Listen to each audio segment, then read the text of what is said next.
Hello and welcome to EnRoute Excursions, where you will hear snippets of longer interviews that are 10 minutes or less. Here is your host, Dennis Sanders.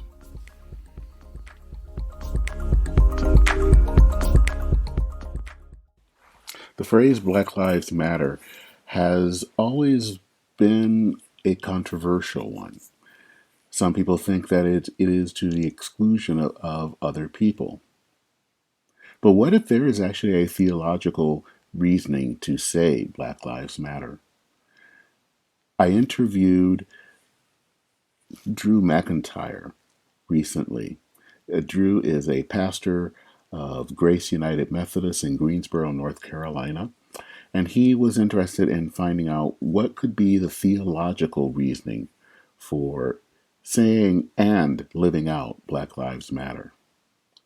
So let's listen to this snippet from Drew McIntryre.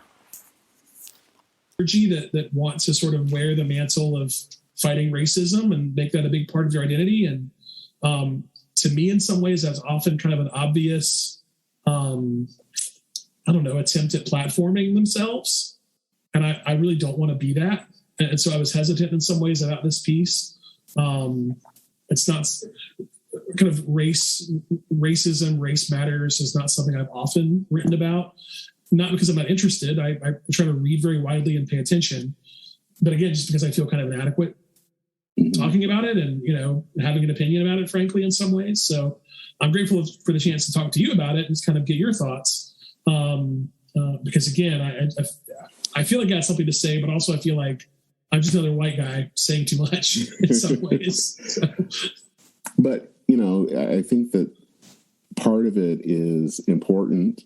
And I can understand the concern about ending up centering yourself in that.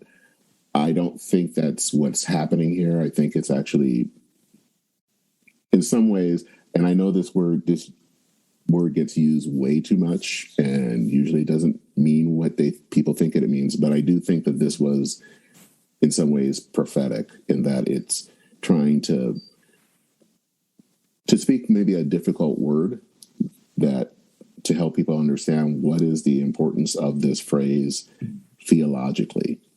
And that can be, I think, disconcerting to a lot of people for a lot of reasons. If there are people who've, I think, immediately appropriated the word and just kind of go from there, there's probably a sense that, as I think you wrote, that you're not going far enough. And then there are those that hearing the phrase just kind of raises hackles and they just get freaked out. And they need to hear this because even if they don't necessarily want to hear it or maybe try not to hear it, but there is an importance of what does this mean, and especially about who is the gospel for, and ultimately the gospel is for everyone.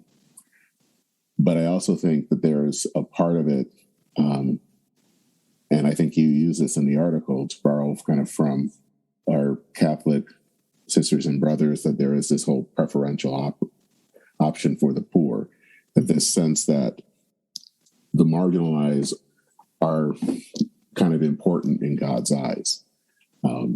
Again, not saying that no one else is, but that these people hold some special value. And, I think that matters. And I think the whole point of, I guess, again, putting Jews in the center of that story of salvation also matters. Because kind of the whole religion kind of doesn't work if you don't have the Jews in there somewhere. Yeah.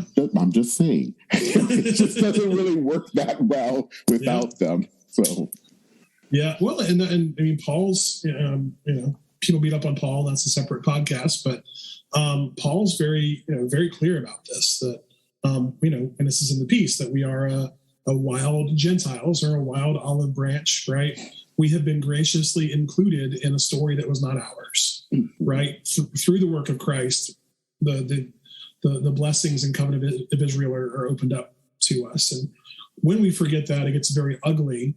And at the risk of, every internet conversation devolving into talking about Nazis, there is historically a connection to Christians forgetting about the Jewishness of Jesus and the Jewishness of Christianity, making possible, the final solution. That's a real historical thing. That's not just hyperbole. That's not rhetoric. That's real history. Pretty much all you have to do is read the Barmen Declaration, and that will tell you. Yeah, absolutely. So bad stuff happens when many bad things happen when Gentiles, Christians, forget that the story does not center on us, that we have been invited to a table that was not ours originally, which is a scandal, but it's also true. Yeah, I think one of the things I remember in my first year in seminary, we had I spent basically a Saturday at a local synagogue and met with the rabbi of that congregation. And there's something I remember him talking about in referencing Isaiah and kind of referencing what a certain passage, how, we would interpret it as usually referencing Christ. And, he was trying to say how they will look at it. And the thing that I remember him saying is the importance that, it's fine to interpret it that way. Don't not do that, but just remember where this came from and the importance of where it came from. And that's something that's has stuck with me all these years later, is that how I'm looking at that. And let's say if I'm looking at a certain part of Isaiah that we think is talking about Jesus, it's important, and I'm not going to not look at it that way. But not everyone, the original people who wrote this, didn't see it that way. Yeah. And that's important to know. Yeah, maybe this is some of the wisdom of more liturgical traditions that always include Old Testament and or Psalm readings, in worship. That we can't just live in the Gospels and the letters, all the time. Yeah. So what led you to actually kind of take this on?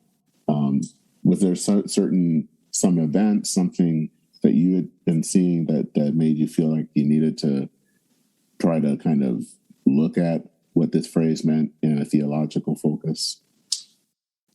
I think, maybe it was just, maybe getting tired of sort of the typical internet back and forth of Black Lives Matter, and then someone responds, All Lives Matter, Blue Lives Matter. I think that sort of kind of hackneyed back and forth in some ways was annoying to me.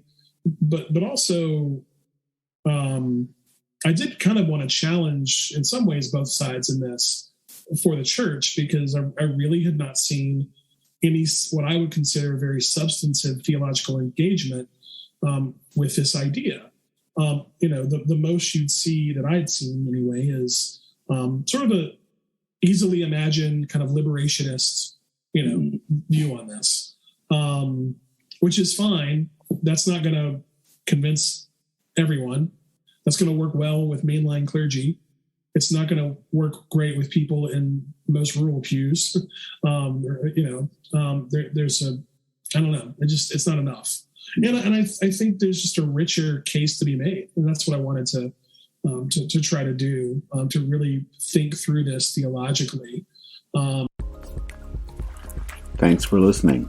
To hear the full episode, please go to EnRoutePodcast.org. Take care.